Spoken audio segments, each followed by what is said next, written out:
Le Bet Midrash Hillel, fondé à la mémoire du Rav Hillel Pevzner, Zichrono Livracha, est heureux de partager avec vous l'étude de l'Haftara de Parashat Vayera. Cette Haftara est tirée du livre de Melachim Bet, le livre des rois, deuxième partie, Perek Dalet, quatrième chapitre, et notre étude commence aujourd'hui au Pasuk Chet, au verset 8.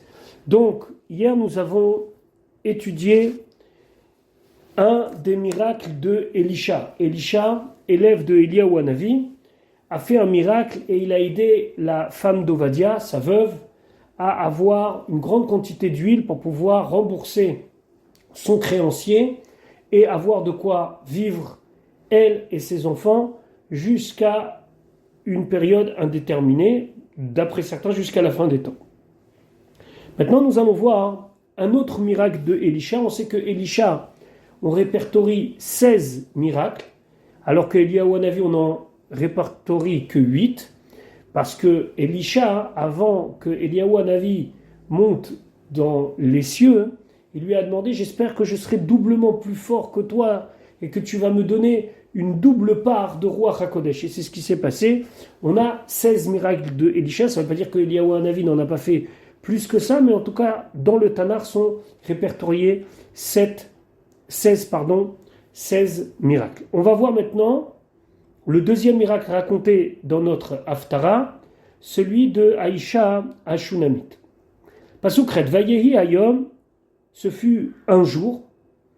On sait que cette expression, elle revient souvent dans le Tanakh pour nous dire que c'était un jour comme un autre, rien de particulier. Vaya'avor Elisha, Elisha est passé, il était en chemin, El Shunem. Il est passé par une ville qui s'appelait Shunem. Cette ville, elle se situe à la frontière de la partie réservée à la tribu de Issachar. Vesham, et là-bas habitait Isha Gedola, une femme importante. Cette femme importante, on a plusieurs interprétations. Importante d'abord parce qu'elle avait une place particulière.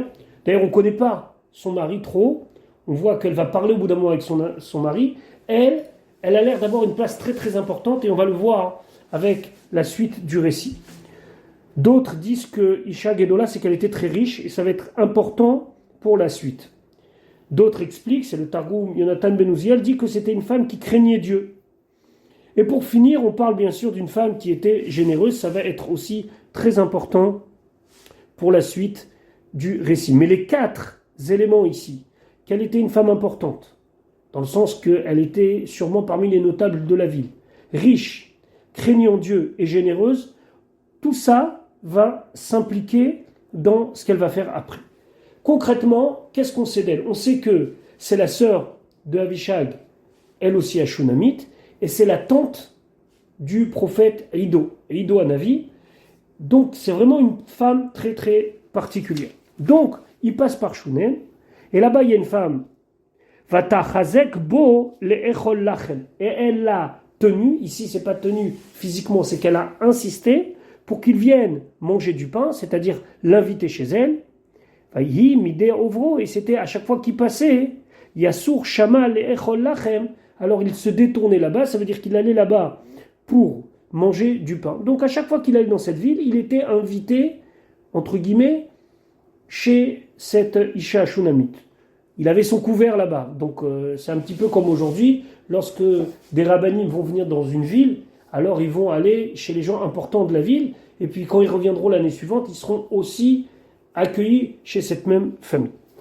La Gemara dit dans Masechet Brachot, Arotse lehanot yehane ke Elisha. Celui qui veut profiter de l'hospitalité, qu'il profite comme Elisha. Pourquoi ? Michelet dit que des fois, la personne, elle donne du pain avec Aïn Ra, avec un mauvais œil. Pourquoi ? Parce qu'il a la possibilité de donner, mais il ne veut pas donner. Et pourquoi il donne ? C'est social. Il veut que les gens pensent de lui qu'il est quelqu'un de bien. Par contre, des fois, il existe des gens qui n'ont pas et qui veulent faire la mitzvah d'Achnas HaTochim. Donc, ils vont inviter sans avoir de quoi honorer leur hôte. Et au contraire, leur hôte, celui qui va venir, va prendre peut-être de la bouche, du pain des enfants. Je me rappelle d'une anecdote qu'on m'a racontée, que c'était une personne qui était extrêmement serrée. Je vous parle d'une histoire qui s'est passée à peu près il y a 35 ans, 40 ans, et elle invitait des gens pour manger, et il n'y avait pas assez. Et donc, on donnait aux invités le peu de poulet et le peu de choses qu'il y avait, et puis après, ce qui restait, c'était pour la famille. Alors, quand la Gemara, elle dit « Arotse le'anot yene ke'elisha », c'est qu'il faut s'assurer de 2 points. Premièrement, que la personne qui vous invite veut vous inviter, et elle le fait de bon cœur. Deuxièmement, qu'elle en ait les moyens. Ici, toutes les conditions sont présentes. Va tachazek bo, elle insiste, c'est qu'elle veut. Isha Gedola, c'est une femme importante et riche, c'est qu'elle a. Donc Elisha accepte, et à chaque fois qu'il vient un Shoumen, il va chez elle. Pasuk tête.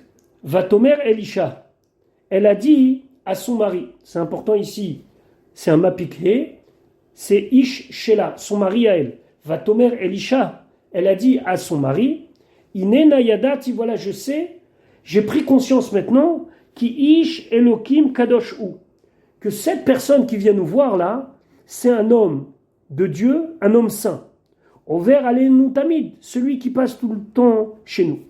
Alors, est-ce qu'elle a pris conscience tout de suite?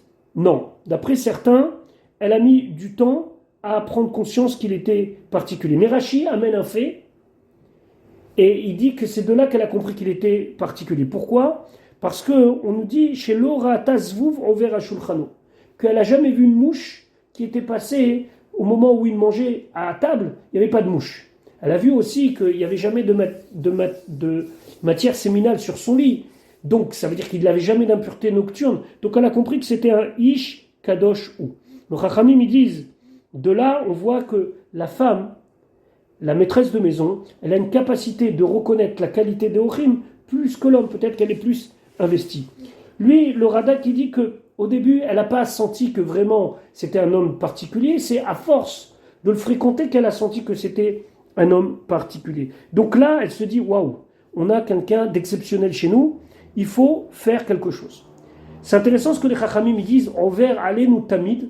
Les Chachamim, ils font un lien entre le fait que l'on donne à manger à un Talmid Chacham et le fait qu'on sacrifie le Korban Tamid, le Korban perpétuel que l'on offrait au Beth Amikdash tous les matins et tous les fins de journée en fin d'après-midi. Quel est le rapport entre donner à manger à un Talmid Chacham, donner à manger à un sage, et le fait d'être makriv un korban et le fait de sacrifier un korban? Alors le Malbim explique qu'en vérité c'est quoi un korban? C'est quoi un sacrifice? Un sacrifice, c'est comment Akadosh Baruch Hu pénètre le monde en élevant ce sacrifice pour faire une connexion entre le matériel et le spirituel. On sait qu'Akadosh Baruch Hu, il n'a pas besoin de notre viande. Qu'est-ce que ça veut dire de prendre un sacrifice, de le mettre sur l'autel et il est brûlé? Et ça s'appelle Isher Yach Nechuach Lachem, une odeur agréable pour Akadosh Baruch Hu. Quoi? L'odeur de la viande? Pas du tout.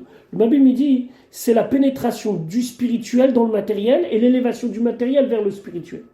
La même chose, lorsque on mange un repas c'est un repas. Mais quand ce repas, il est mangé par un Talmid Chacham, que ce Talmid Chacham, grâce à ça, il va étudier, il va manger pour encore mieux prier. Alors, c'est quelque part une élévation de la nourriture. Et d'ailleurs, c'est pas valable que pour les Talmidei Chachamim, c'est valable pour chacun d'entre nous. On dit Zeh HaShulchan HaShalifnei Hashem.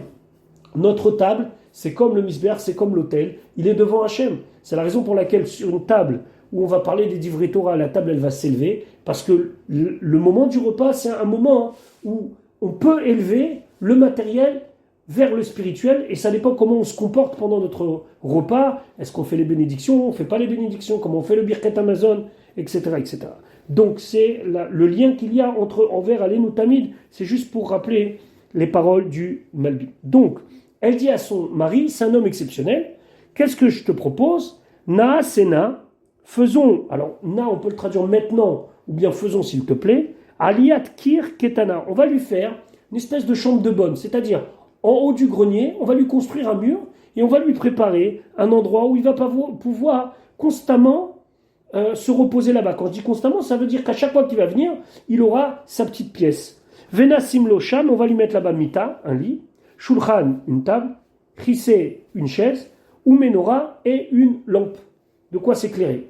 Pourquoi elle veut lui donner ça? Pour dire, voilà, d'abord, dans le pshat, t'es à l'aise. Deuxièmement, comme c'est un Ish Kadosh, elle a dit, ça se fait pas après qu'on va utiliser son lit pour d'autres invités. On lui consacre quelque chose. Mettez-vous dans la tête que si vous recevez régulièrement un très très grand rave ou quelqu'un de très important, alors on lui fait une petite chambre. On dit voilà, ici c'est ton petit coin, si on en a bien sûr la possibilité. Eux, ils en avaient la possibilité. Donc ils lui ont fait un petit grenier, ils lui ont fait une petite chambre de mode aménagée. Vaya bevo elenu. Et elle dit à son mari, quand il va venir à nous, il y a Sour Shama. Il va aller là-bas, il va se mettre là-bas. Pasuk Yudalef, Vayehi Ayom, ce fut un des jours, encore une fois, un jour comme les autres. Vayavo Shama, il est venu là-bas, comme d'habitude. Vayasar El Aliyah, il a tout de suite été dans son petit grenier, dans sa chambre de bonne. Vaishkav Shama, et il s'est allongé là-bas, sûrement pour se reposer de toute la fatigue du voyage. Pasuk Yudbet, Vayomer El Gechazi Naharo. Il a dit à Gechazi, Gechazi c'est Naharo. Naharo, ça veut dire c'était son serviteur. Kera la Shunamit Hazot. Appelle cette Shunamit. Shunamit ici, ça veut dire cette femme de Shunem. Vaikrala, il l'a appelée. Vata'amod lefanav, elle s'est tenue devant lui. Pasuk Yud Gimel, Vayomer Lo, il lui a dit à Gechazi. Ça veut dire qu'il n'a pas parlé directement à l'Aïcha Shunamit, Elisha, il a parlé par intermédiaire. Et Morna Ele a dit lui à elle, Iné Chadat Elenu. Voilà, tu as fait tellement attention à nous. Alors, Charad, Charedim, c'est l'étymologie du mot Chet, Resh, Dalet, c'est l'étymologie du mot. Ça veut dire avoir peur. Ici, avoir peur, ça signifie quelque chose qui veut nous dire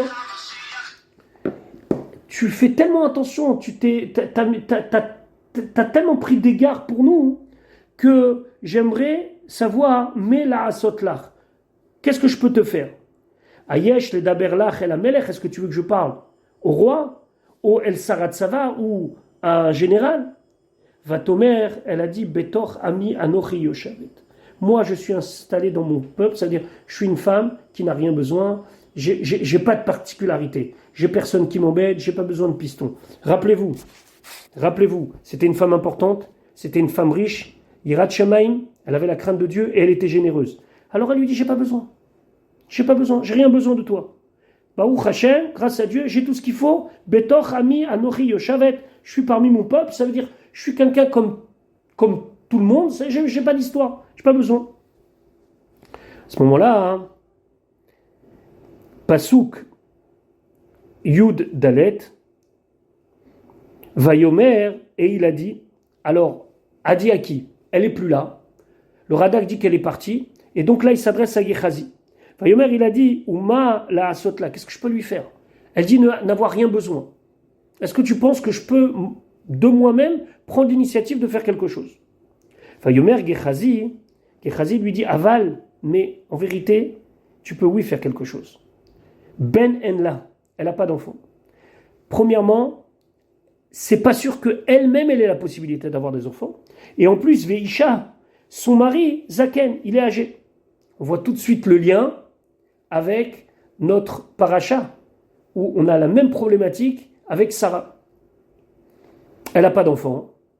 Et on se rappelle qu'elle a voulu mettre ça, Sarah, sur le dos, entre guillemets, d'Avram, puisqu'elle dit Ve'adoni Zaken, quand elle a rigolé à l'annonce qu'elle aurait un enfant. En tout cas, ici, on voit le lien avec la paracha. L'Aïcha Shunamit, elle n'a pas d'enfant, Ve'adoni Zaken. Donc il lui dit, fais en sorte qu'elle ait un enfant. Pasuk Tedvav, Vayomer, il a dit, Kerala, appelle-la encore une fois. Vaikrala, il l'a appelé, Vatamod Bapatach. Cette fois-ci, elle ne s'est pas présentée devant lui, elle s'est mise à la porte. Parce qu'elle a compris de la première fois qu'il ne va pas lui parler en face à face, il va parler par un intermédiaire. Elle a dit, pourquoi me présenter devant lui? C'est pas la peine de me présenter devant lui. Pasuk Tetzaïn, Vayomer, il lui a dit, Elisha, la Moed Azé, à ce même moment, l'année prochaine, Ka'et Chaya, comme ce moment, Chaya. Alors le mot Chaya ici, il est expliqué de différentes manières. On va essayer de synthétiser les choses. Déjà, Chaya, ça veut dire une femme qui a donné naissance à un enfant. D'accord? Dans la Mishnah, on dit que par exemple, une Chaya, elle peut mettre des chaussures le jour de Kippour, des chaussures en cuir.